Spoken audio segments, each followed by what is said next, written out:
Là où elle était, est-ce qu'elle te connaissait là-bas? Est-ce que tu connaissais les cœurs? Ne connaissais pas. Mais Dieu connaissait les cœurs.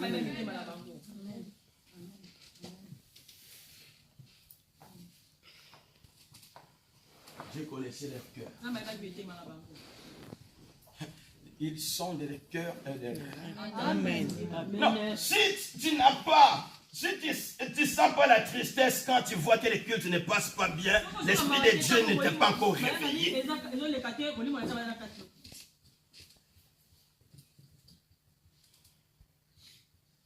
Ce n'est ni par la puissance ni par la force. Cet homme-là, Zorobabel, il va bâtir le temple de Dieu.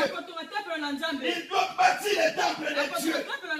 Mais les conditions, ce n'était pas très favorable. Et les gens méprisaient. Les gens se moquaient. Les gens parlaient. Oh, l'Éternel dit, ne méprisez pas le faible commencement. C'est-à-dire un faible commencement. Quand Dieu est là, toi tu es zéro et Dieu passe devant. Si Dieu est un, tu n'es plus zéro, tu deviens 10 avec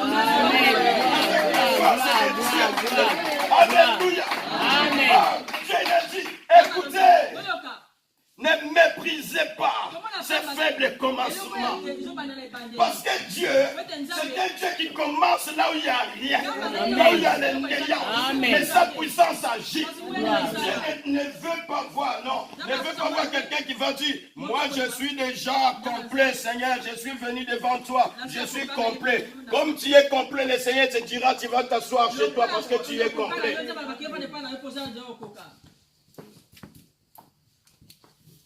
Mais Dieu a besoin de ce cœur-là qui vient, Seigneur, je ne veux pas rester la main.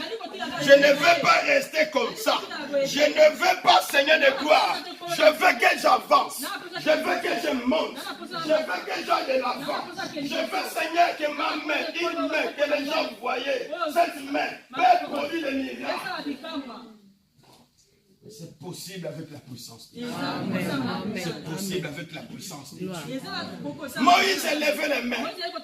Est-ce qu'il avait une arme pour jeter des bombes? C'est pas quoi? Mais il lève à quoi? Les mains. Mais pourquoi quand il baissait les mains, il n'y a plus de la force? Et quand il levait les mains, les Amalécites sont tombés. Les Amalécites. Quand Dieu élève Moïse, Satan aussi va élever quelqu'un. Dans ta vie, quand Dieu est en train de t'élever, ne pensez pas que ça sera en silence. Ne pensez pas qu'il n'y aura pas de combat. Ne pensez pas que tout va se passer sans rien. Et tu vas monter dans la gloire. Il n'y a pas la gloire sans passer dans des combats. Amen, amen, amen, amen.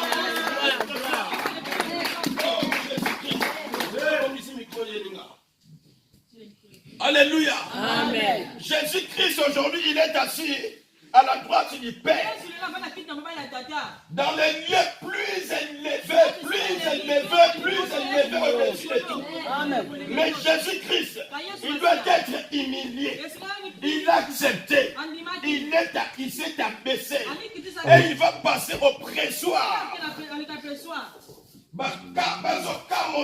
On l'apprécie. Oh, comme les olives. Mais Satan ne savait pas que c'est l'huile précieuse qui est en train de sortir. Il donnera la vie. Il donnera la vie. Si tu ne meurs pas dans ta vie spirituelle, tu ne peux pas produire de bons fruits. Si dans ta vie spirituelle, tu n'es pas encore mort, tu ne peux pas produire de bons fruits.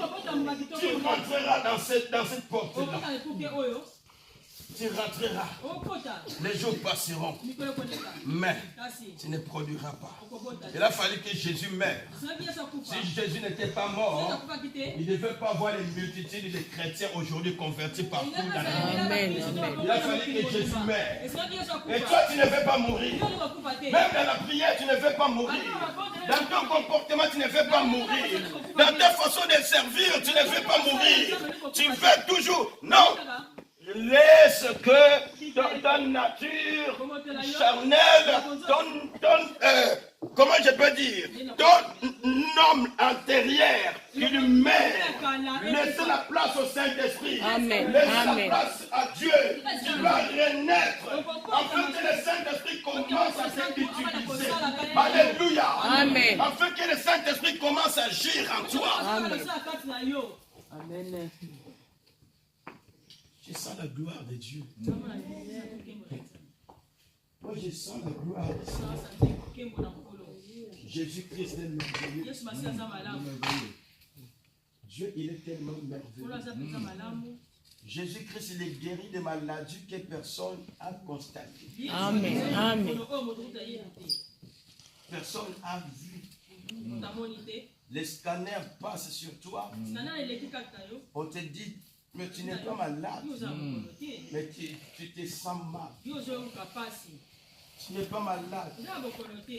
Parce que les scanners ne voient pas des maladies spirituelles. Parce que la science de l'homme ne peut pas comprendre le surnaturel. Il faut appeler celui qui est dans le surnaturel. Quand il agit, il va émerveiller beaucoup de gens. Zorobabel va bâtir le temple. Mais il y a une montagne qui s'oppose. Mais quand je lis la parole de Dieu, on ne me dit pas c'est quoi cette montagne ou qu'est-ce que c'est ça. On dit qui es-tu? Alors par là, je sais que nous avons été dans les écoles. Cette question-là, ça doit être seulement demandé à une personne. Je dis cette montagne-là, je comprends que c'est une personne qui est devant toi. Une montagne qui veut que tu n'avances pas. Une montagne qui veut t'empêcher de vivre la gloire. Une montagne qui veut t'empêcher de vivre la main de Dieu. Une montagne qui veut t'empêcher de réussir. Une montagne qui veut t'empêcher. Parce que quand tu es derrière la montagne, les grandes choses sont derrière, la maison devant. Mais il faut que tu passes. Mais la montagne est élevée. La montagne est tellement élevée et que toi-même tu ne peux pas la casser. Toi-même tu ne peux pas passer outre. Tu ne peux pas passer de l'autre côté. Mais il faut que tu passes. Et Dieu il est en train de dire ce n'est pas par la puissance ni par la force. Mais c'est par mon esprit. Oh, par la puissance du Saint-Esprit, il y aura des grandes choses ici au Jésus de Nazareth. Il peut arriver, la majorité ne veut pas. Ils ne veulent pas. C'est donner à Dieu, demander la gloire de Dieu, la puissance de Dieu agir. Mais le Seigneur élèvera même les petits. Le Seigneur élèvera même les enfants. Quand Dieu il a besoin d'agir, il n'a pas besoin de ceux qui n'ont pas vu. Dieu il a besoin de ceux qui ont envie. Je dis Seigneur, cette parole c'est pour moi. Je la reçois, c'est pour moi. Alors moi je m'accroche. Remplis-moi. Afin que Seigneur, de grandes choses se réalisent. Dans ce monde, il ne peut pas y avoir la puissance de Dieu agir s'il n'y a pas des hommes qui sont disposés. Dieu il a besoin d'agir. Si Père, je dans le culte, je vais faire quelque chose. Mais quand dans le culte, vous ne voulez pas. Dieu il dit, comme vous ne voulez pas, je ne fais rien. Je vous laisse comme ça. Alors, quand Dieu nous laisse, nous rentrerons avec des maladies. Nous sortons avec la maladie. Nous rentrerons avec des inquiétudes et des inquiétudes demeurent. Oh, devant le Seigneur. Alléluia. Amen. On avance. On avance. Ce n'est ni par la force, ni par la puissance. Le Saint-Esprit doit être nourri par l'obéissance de la parole de Dieu. Par la fidélité à marcher avec le Seigneur. Par la fidélité à servir le Seigneur. Le Saint-Esprit doit être nourri par la puissance de la parole de Dieu. Par la puissance de la prière. C'est donc besoin qu'il y ait un grand réveil. Il faut qu'il se mette dans la présence de Dieu. J'écoutais un enseignement.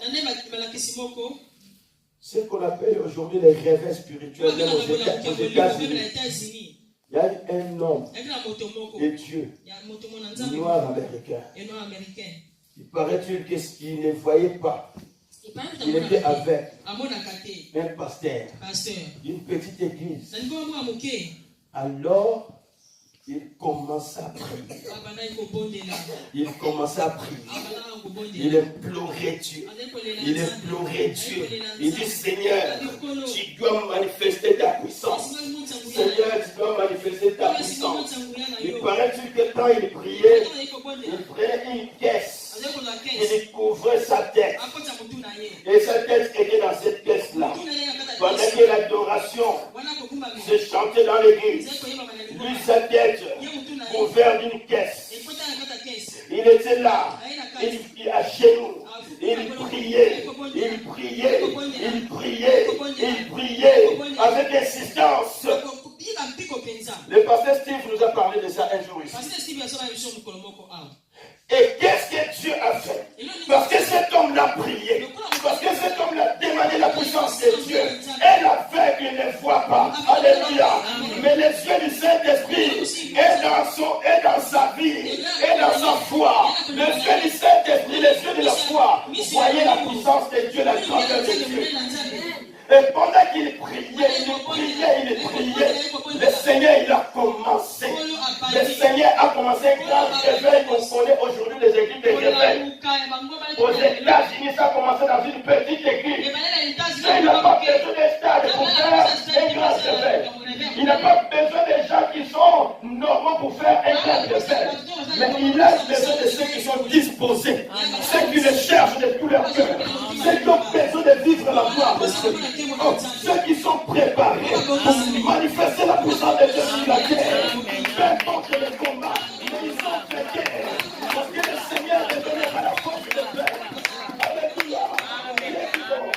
Cet homme l'a prié. Alors, quand tu pries, 2 minutes seulement, tu n'as plus de paroles. Pas parce que tu ne lis pas la Bible, parce que tu ne comprends pas Dieu. Cherche Dieu dans la profondeur. Tu verras le miracle de Dieu dans ta vie. Cet homme priait.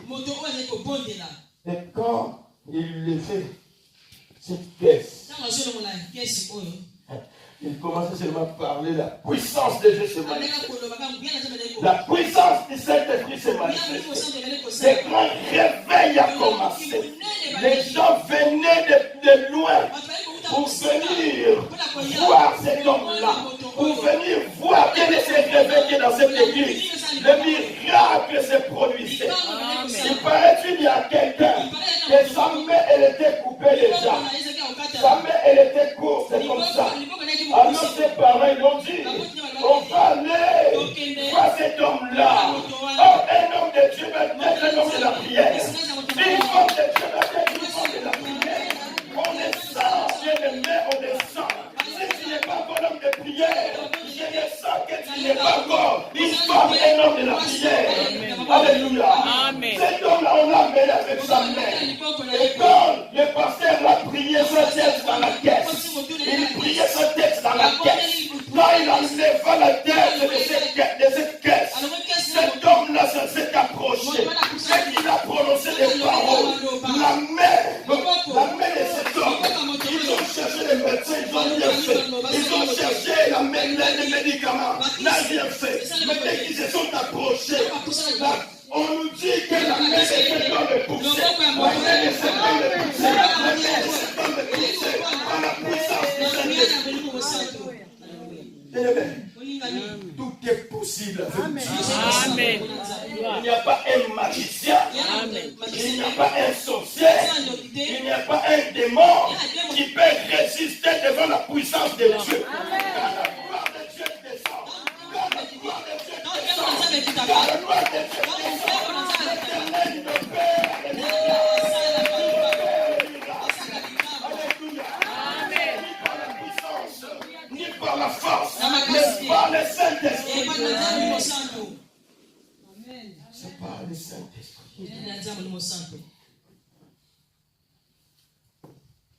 Activez le Saint-Esprit. Activez le Saint-Esprit. Activez le Saint-Esprit. C'est une église qui a la puissance de Dieu. Je suis en train de vous dire ça. Ce que je vous dis aujourd'hui, notez. Alléluia. Il y a des choses qui vont se produire que vous n'avez jamais vues. Vous verrez ça au nom de Jésus. Je parle sous l'onction du Saint-Esprit. Et je suis devant la chair, devant Dieu. Je suis en train de vous dire, il y a des choses que vous n'avez pas encore, vous le verrez, vous accomplir. Mais cela, ça s'accomplira avec ceux qui sont disponibles. Oh, écoutez, quand le vent du Saint-Esprit souffle, la paille est en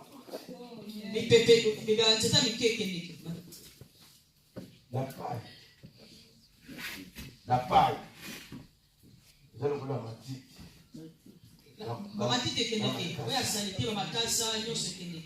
Quand le vent du Saint-Esprit souffle, la paille s'en va.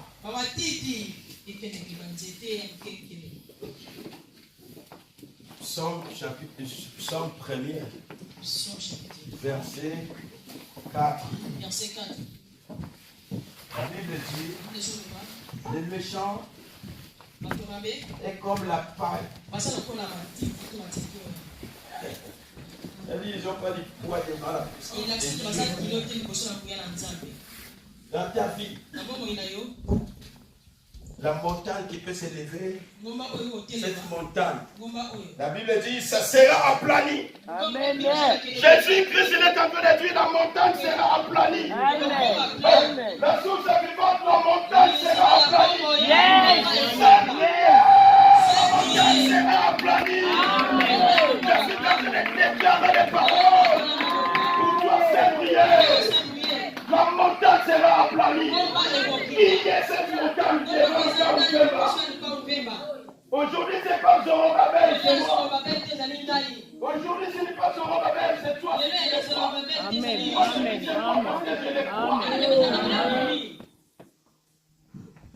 C'est la présence de Dieu. Qui es-tu, la grande montagne? La montagne qui s'élève devant toi. Devant Dieu. C'est comme la paille. Qui es-tu, la grande montagne? Devant Zorobabel. Et Dieu qui sera aplani. Tu seras aplani. Alors, Zorobabel, il posera la pierre principale. Or, la Bible me dit la pierre principale, c'est Jésus-Christ de Nazareth. C'est Jésus-Christ de Nazareth. La pierre principale, la pierre de l'angle. Si dans ta vie, tu prends la pierre principale, dans tes projets, la première pierre que tu vas poser, c'est Jésus. Alors les projets réussiront. La montagne sera aplanie. Parce que personne ne peut résister devant Dieu.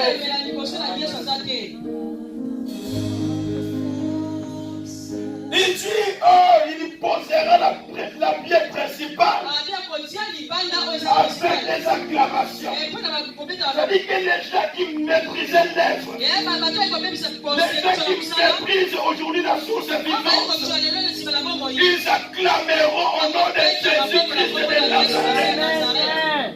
Yes.